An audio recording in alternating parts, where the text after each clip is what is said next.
And good morning. Good morning. I want to tell you, it's really good to be here this morning. Had a touch of food poisoning over the weekend. Knocked me smooth down.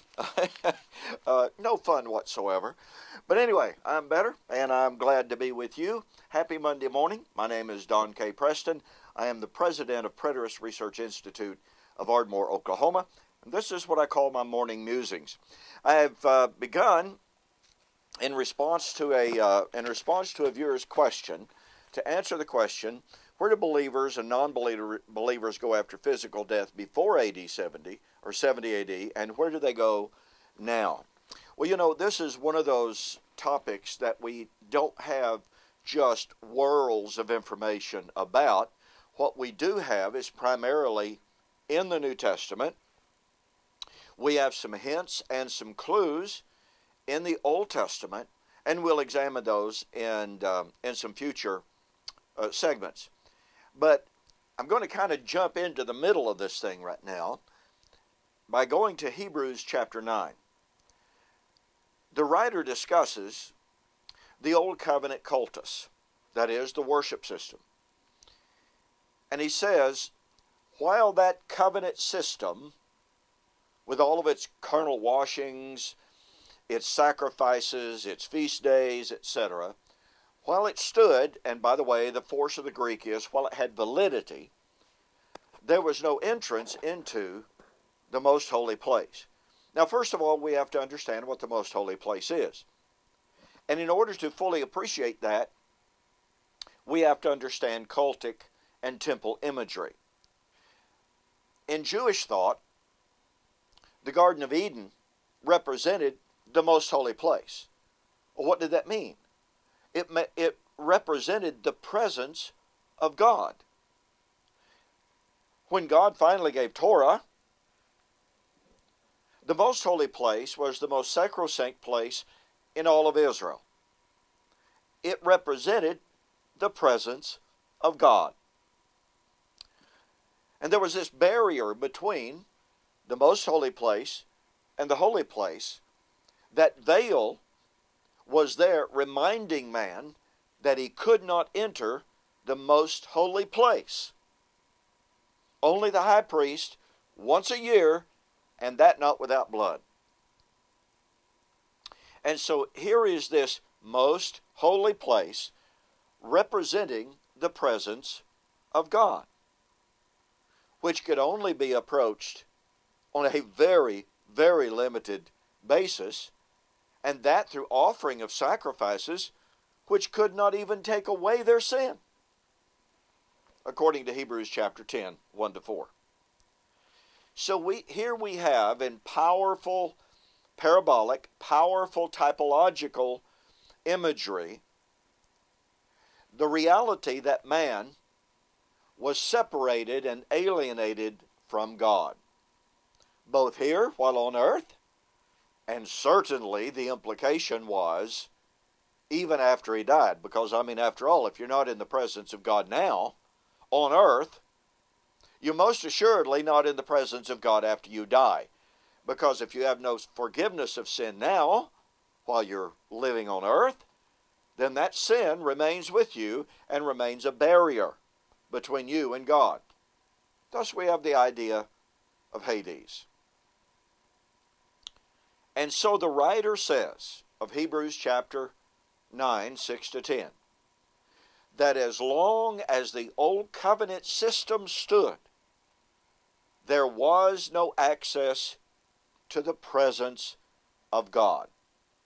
And again, that means for those living on earth, and obviously it meant for those who had died biologically as well, because Hebrews chapter 11 says that even Abraham, who was prior to Torah, prior to the temple, but who had to offer animal sacrifices which could never take away sin, had a hope that far transcended his biological time on earth, and looked to a time far removed from his day. That is, he looked to the day of the Hebrew writer. Abraham had a hope of the better resurrection. Hebrews 11:35. So Abraham, who was living for all essential purposes' sake, under the, quote, old covenant system, unquote, and I use that accommodatively, had no access to the most holy place. Why? Well, because all he had was animal sacrifices. Again, which could never take away sin. So Abraham, as righteous as he was, still had no access to the most holy place. But he longed for the better resurrection. He longed for the time of the heavenly city, and to use the terminology, the heavenly country. Now, if Abraham was going to be just like Rover, dead all over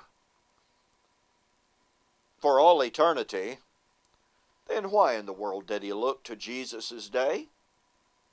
Why did he look to the day of the Hebrews writer? You see, according to the Hebrews writer, Abraham didn't long for dirt, i.e., he did not place any ultimate emphasis or hope or faith on planet Earth. He looked to something way down the line. He looked to the Hebrews writer's day. He looked to Jesus' day, John 8:56. He looked to a heavenly city and a heavenly country. Now, once again, this is so critical. If Abraham was concerned strictly with biological existence, if he looked to Jesus' day, then he should have received some kind of biological resuscitation in Jesus' day. Pretty clearly didn't happen, did it? But he looked to Jesus' day, and he looked for a heavenly city and a heavenly country, the better resurrection. Abraham was looking for existence, for life, for resurrection life. Not that would place him back on planet Earth, which was never his goal, but would nonetheless allow him to be fully in the presence of God. Now, I've written extensively on this in my book, We Shall Meet Him in the Air. In fact, my discussion of life after death in this book is, so far as I'm aware, the fullest discussion of life after death, especially from the preterist perspective, that has been produced.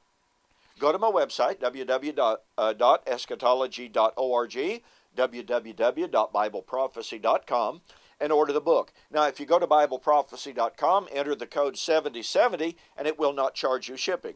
If you go to eschatology.org, pardon me, let me know that you saw the order or saw the offer on YouTube or Facebook, and I'll refund your shipping, all right? Well, thanks so much for joining me for this morning's program. We'll have much more on Hebrews chapter 9, 6 to 10 in following segments. For the time being, remember Abraham. Remember his hope. He looked for the day in which the Hebrews author was living, and he did not look to inherit dirt. He longed for the better resurrection. Thanks for joining me. We'll see you on the flip side.